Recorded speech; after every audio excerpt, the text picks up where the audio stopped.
Hi guys, welcome back to Money Monday. Now before I launch into this incredibly important and very valuable video, I have two very quick updates for you.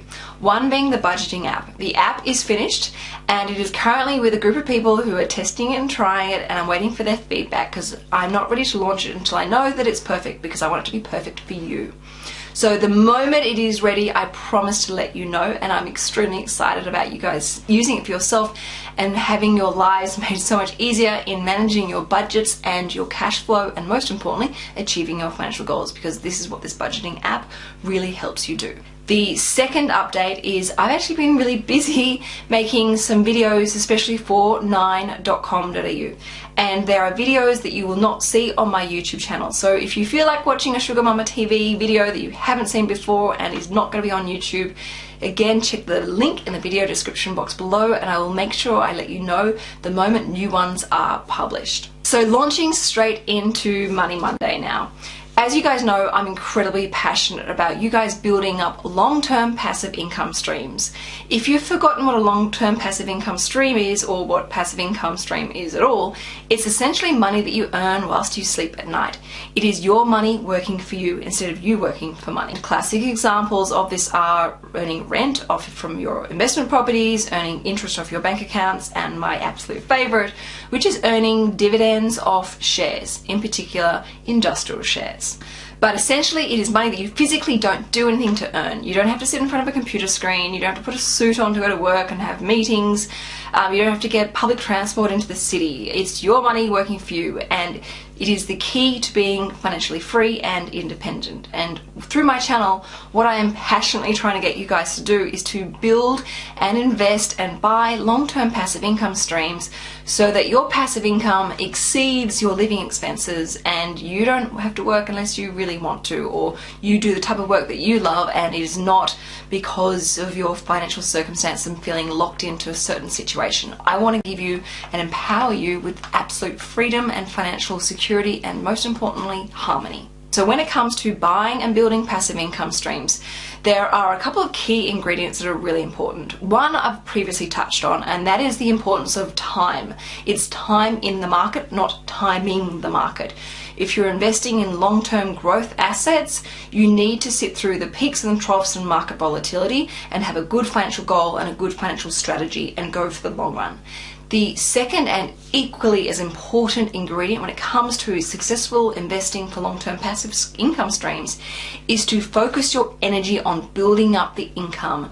Don't just chase the yield. Now, to explain the importance of this, I'm going to give you two classic examples of two very popular assets and show you over the long run the difference between the two. Now, say for example, in 1979, just before I was born, I was given, say, $200,000, which I will discuss. I was not given $200,000 at all, but I'm using this as an example purpose only.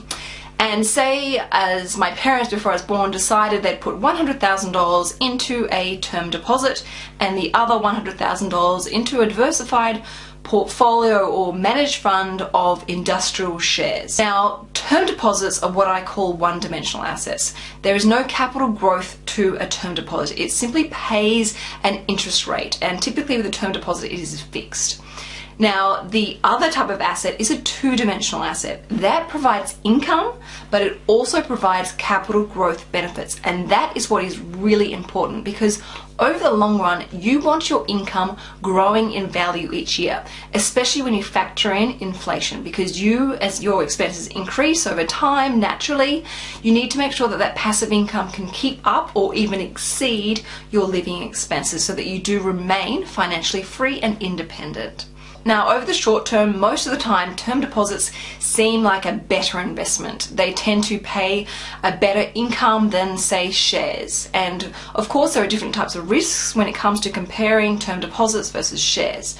But over the long run, when you stretch this out, and I'm going to use an example of a 35-year period, the results and the tides really change and turn. Now, by 2015, if I was to compare where my term deposit was and where my share portfolio was, and I'm going to assume that I've always lived off the income generated by those two $100,000 investments, The results between the two of them are huge, and you will see which investment asset class would be much better off investing in. Now, over the 35-year period, my term deposit would be worth $262,925 using the average term deposit over the last 35 years. That's pretty impressive. I'd be personally pretty happy with $265,000. And I would have received, income through that period, which I'm assuming I've used to help cover my own cost of living. My last interest repayment from that $100,000 investment would have been around about $3,000 a year under current term deposit interest rates, which is great. I would love $3,000 a year. But let's now switch over to my share portfolio and see how that would have gone over the last 35 years.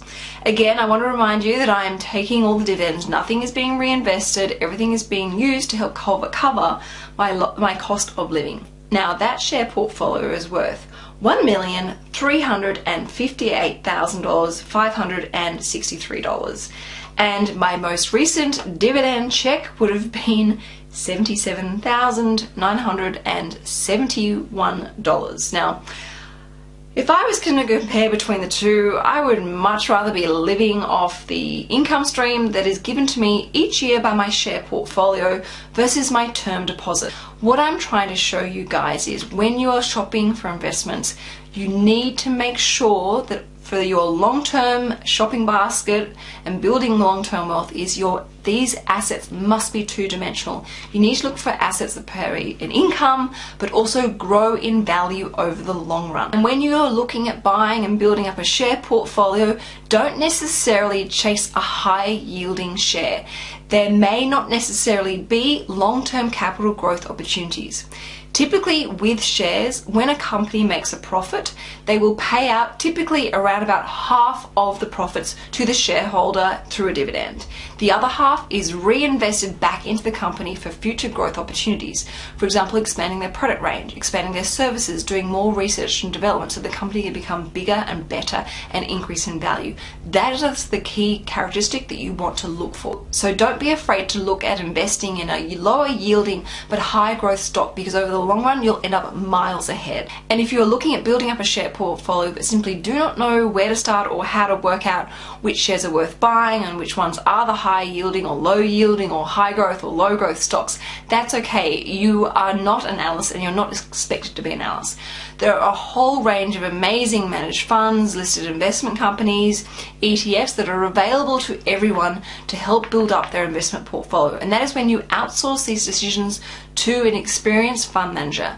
They know what to look for, they know how to research stocks, they know what key characteristics to look for within a company, and also they know to look for companies that have been incredibly consistent and reliable in not only paying dividends year after year, but steadily and reliably increasing those dividends year after year, because that is what you need over the long run to make sure that your money is working as hard for you as possible and is eventually going to give you that passive income stream that exceeds your living expenses and gives you that true, authentic feeling of financial freedom. So what I would like you to do today is to go through your living expenses and work out how much money you need to live to be financially free, whether it's $20,000 a year, $30,000 a year, or $300,000 a year. I want you to understand that number, and then I want you to go away and focus on building the income behind that so that you can create that freedom that you deserve and are entitled to. Regularly review your strategy and your progress and keep going. Each time you get closer and closer to achieving your goal, it will become addictive and you'll be more motivated and more empowered to step it up and increase in building this portfolio. Now, if you haven't already, please make sure you subscribe. I've got more videos coming up with more examples of ways and strategies in which you can build long-term financial wealth. And whilst I'm really passionate about investing in shares, I will be covering other asset classes, I promise. And of course, don't forget to check out my other videos on nine.com.au. I'll see you later in the week for Lifestyle Love. Ciao for now.